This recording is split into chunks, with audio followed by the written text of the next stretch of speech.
गणाधिपो भानुशशीधरासुतो बुधो गुरुर्भार्गव सूर्यनन्दना राहुश्च केतुश्च परन्नवग्रहा कुर्वन्तो वा पूर्णमनोरथं सदा।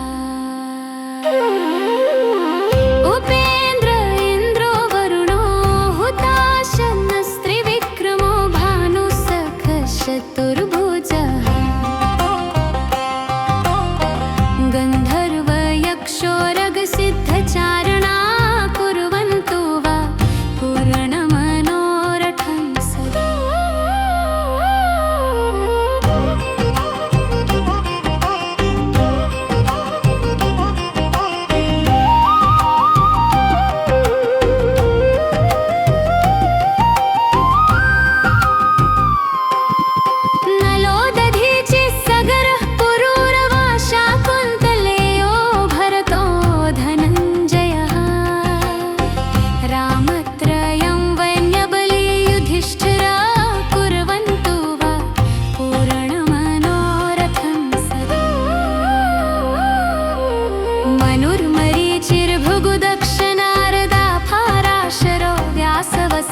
भार्गवा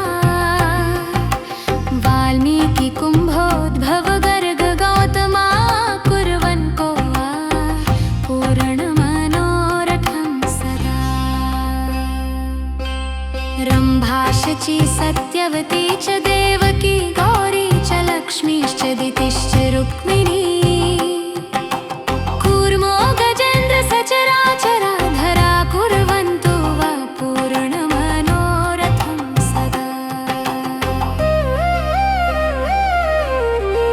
गङ्गा च क्षिप्रा यमुना सरस्वती गोदावरी नेत्रवती च नर्मदा सा चन्द्रभागा वरुणापसी नदी कुर्वन्तो वा पूर्णमनोरथं सदा। तुङ्गप्रभासो गुरुचक्रपुष्करङ्गया विमुक्ता बदरी वटेश्वरः केदार पम्पा सरसश्च नैमिषं कुर्वन्तो वा पूर्णमनोरथं सदा। शङ्खश्च दूर्वासितपत्रचामरं मणिप्रदीपो वररत्नकाञ्चनं सम्पूर्णकुम्भस्सृतो हुताशना कुर्वन्तो वा पूर्णमनोरथं सदा। प्रयाणकाले यदि वा सुमङ्गले प्रभातकाले च नृपाभिषेचने धर्मार्थकामाय जयाय भाषितव्यासेन कुर्यात् मनोरथं हि तत् हि तत्।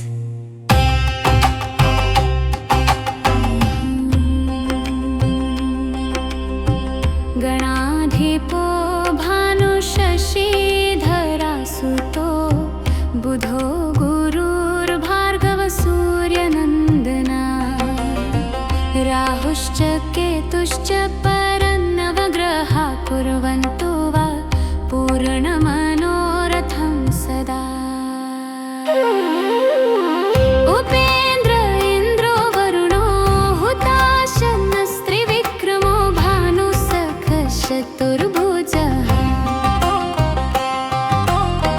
गन्धर्वयक्षोरगसिद्धचारणा कुर्वन्तो वा पूर्णमनोरथं सदा।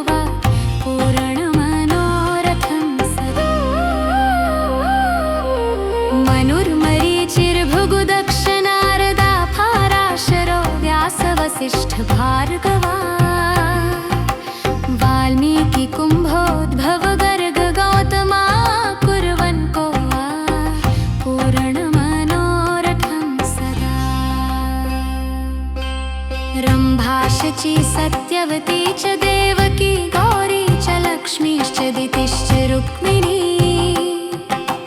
कूर्मो गजेन्द्र सचराचराधरा कुर्वन्तु वा पूर्णमनोरथं सदा। गङ्गा च क्षिप्रा यमुना सरस्वती गोदावरी नेत्रवती च नर्मदा सा चन्द्रभागा वरुणापसी नदी कुर्वन्तु वा पूर्णमनोरथं सदा।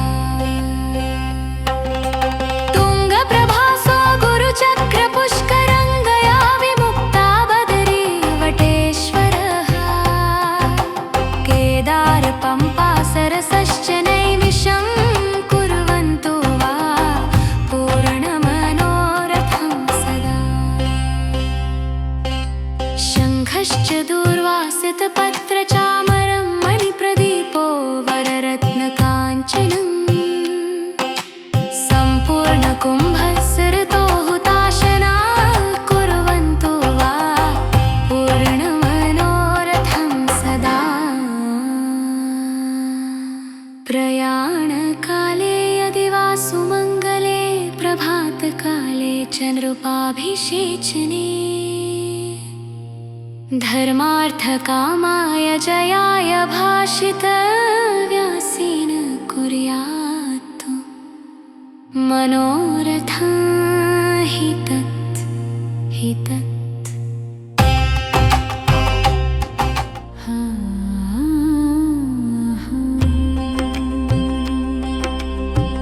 गणाधिपो भानुशशीधरासुतो बुधो गुरुर्भार्गवसूर्यनन्दना राहुश्च केतुश्च परन्नवग्रहा कुर्वन्तु वा पूर्णमनोरथं सदा। उपेन्द्र इन्द्रो वरुणो हुताशनस्त्रिविक्रमो भानुसखश्चतुर्भुजः गन्धर्वयक्षोरगसिद्धचारणा कुर्वन्तु वा पूर्णमनोरथं सदा।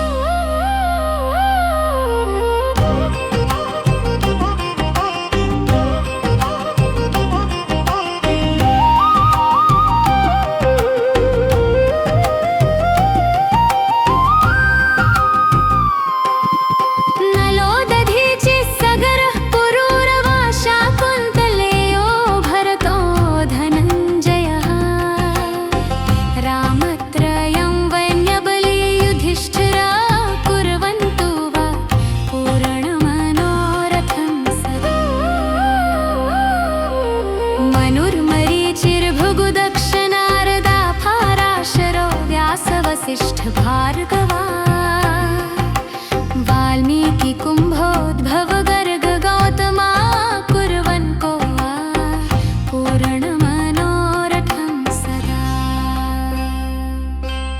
रम्भाशची सत्यवती च देवकी गौरी च लक्ष्मीश्च दितिश्च रुक्मिणी कूर्मो गजेन्द्र सचराचराधरा कुर्वन्तु वा पूर्णमनोरथं सदा। गङ्गा च क्षिप्रा यमुना सरस्वती गोदावरी नेत्रवती च नर्मदा सा चन्द्रभागा वरुणापसी नदी कुर्वन्तु वा पूर्णमनोरथं सदा। तुङ्गप्रभासो गुरुचक्रपुष्करङ्गया विमुक्ता बदरी वटेश्वरः केदारपम्पा सरसश्च नैमिषं कुर्वन्तु वा पूर्णमनोरथं सदा। शङ्खश्च दूर्वासितपत्रचामरं मणिप्रदीपो वररत्नकाञ्चनं सम्पूर्णकुम्भस्सृतो हुताशना कुर्वन्तु वा पूर्णमनोरथं सदा। प्रयाणकाले यदि वा सुमङ्गले चन्द्रोपाभिषेचने धर्मार्थकामाय जयाय भाषितव्यासेन कुर्यात् मनोरथं हि तत् हि तत्।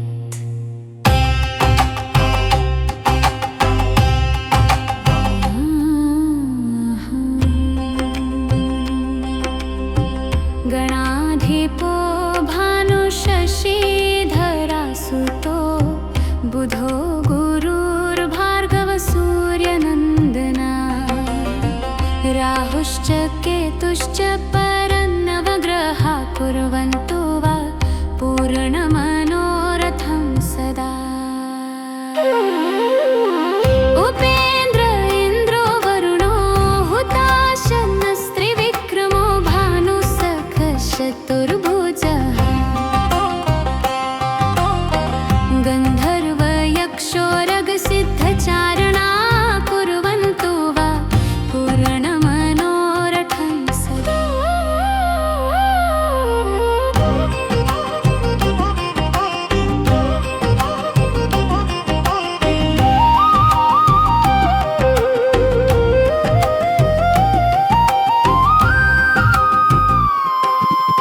नलो दधीचि सगरः पुरूरवा शाकुन्तलेयो भरतो धनञ्जयः रामत्रयं वैन्यबली युधिष्ठिरा कुर्वन्तो वा पूर्णमनोरथं सदा। मनुर्मरीचिर्भृगुदक्षनारदा फाराशरो व्यासवसिष्ठभार्गवा वाल्मीकि कुम्भोद्भव गर्ग गौतमा कुर्वन्तो वा पूर्णमनोरथं सदा। रम्भा शची सत्यवती च देवकी गौरी च लक्ष्मीश्च दितिश्च रुक्मिणी कूर्मो गजेन्द्र सचराचराधरा कुर्वन्तो वा पूर्णमनोरथं सदा। गङ्गा च क्षिप्रा यमुना सरस्वती गोदावरी नेत्रवती च नर्मदा सा चन्द्रभागा वरुणापसी नदी कुर्वन्तो वा पूर्णमनोरथं सदा। तुङ्गप्रभासो गुरुचक्रपुष्करङ्गया विमुक्ता बदरी वटेश्वरः केदार पम्पा सरसश्च नैमिषं कुर्वन्तो वा पूर्णमनोरथं सदा। शङ्खश्च दूर्वासितपत्रचामरं मणिप्रदीपो वररत्नकाञ्चनं सम्पूर्णकुम्भस्सृतो हुताशना कुर्वन्तो वा पूर्णमनोरथं सदा। प्रयाणकाले यदि वा सुमङ्गले प्रभातकाले चन्द्रोपाभिषेचने धर्मार्थकामाय जयाय भाषितव्यासेन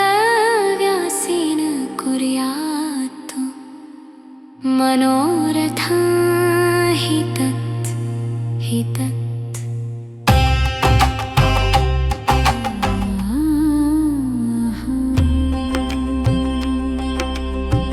गणाधिपो भानुशशीधरासुतो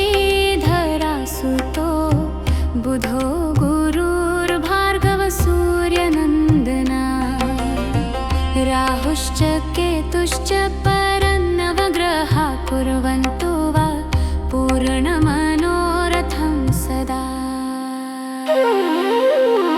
उपेन्द्र इन्द्रो वरुणो हुताशनस्त्रिविक्रमो भानुसखश्चतुर्भुजः गन्धर्वयक्षोरगसिद्धचारणा कुर्वन्तो वा पूर्णमनोरथं सदा।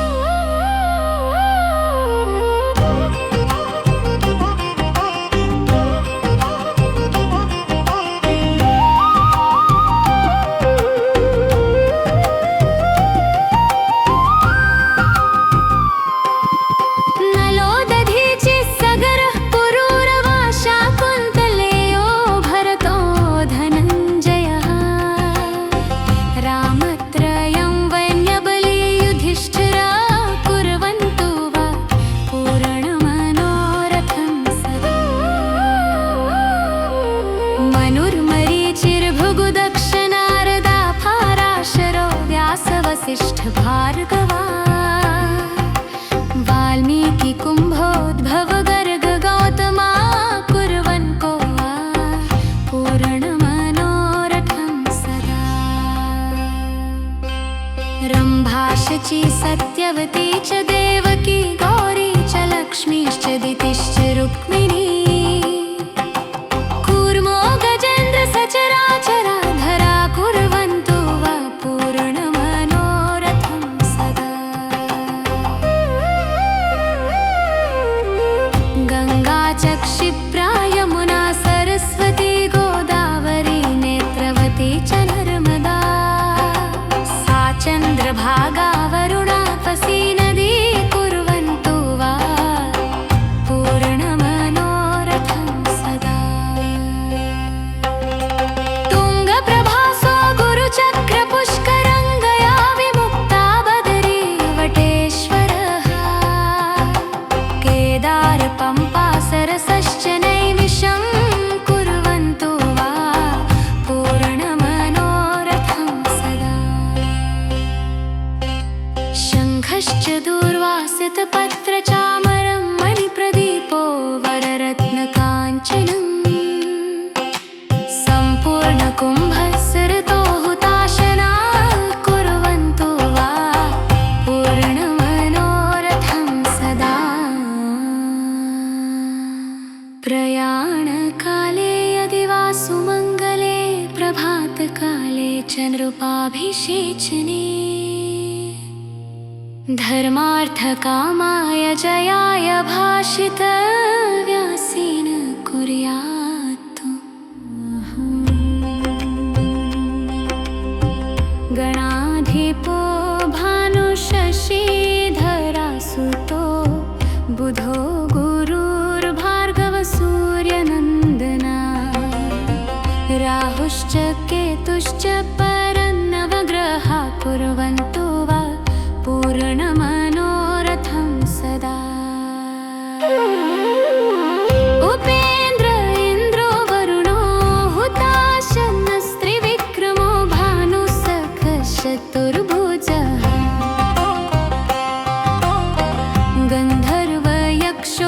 गन्धर्वयक्षोरगसिद्धचारणा कुर्वन्तु वा पूर्णमनोरथं सदा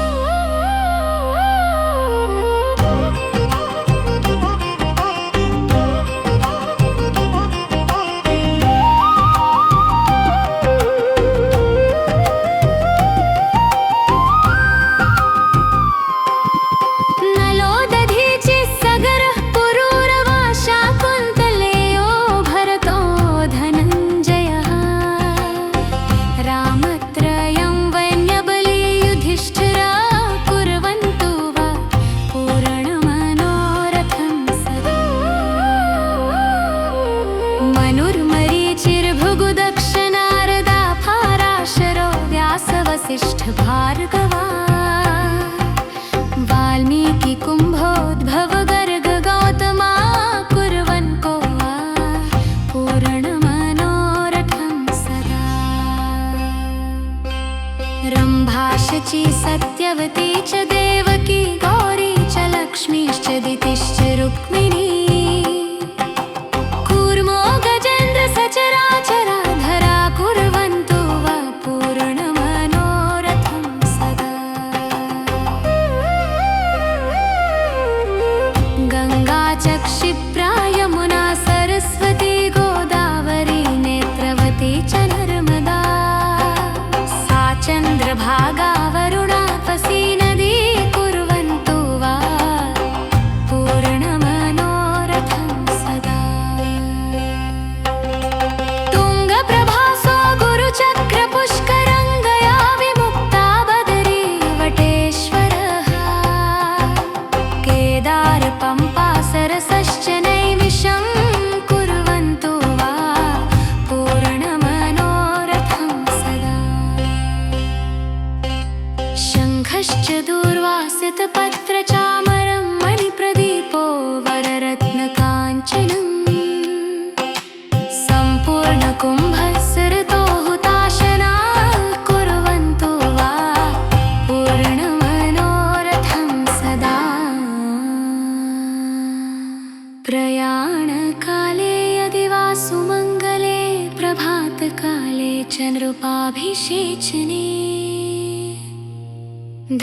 धर्मार्थकामाय जयाय भाषितव्यासेन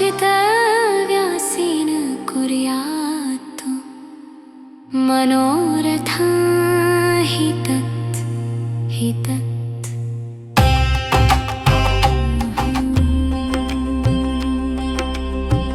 गणाधिपो भानुशशीधरासुतो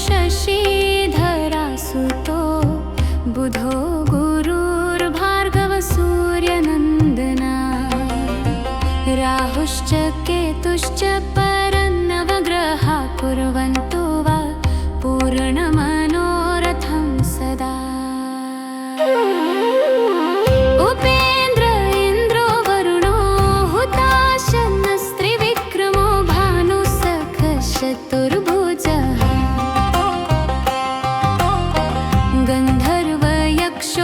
गन्धर्वयक्षोरगसिद्धचारणा कुर्वन्तु वा पूर्णमनोरथं सदा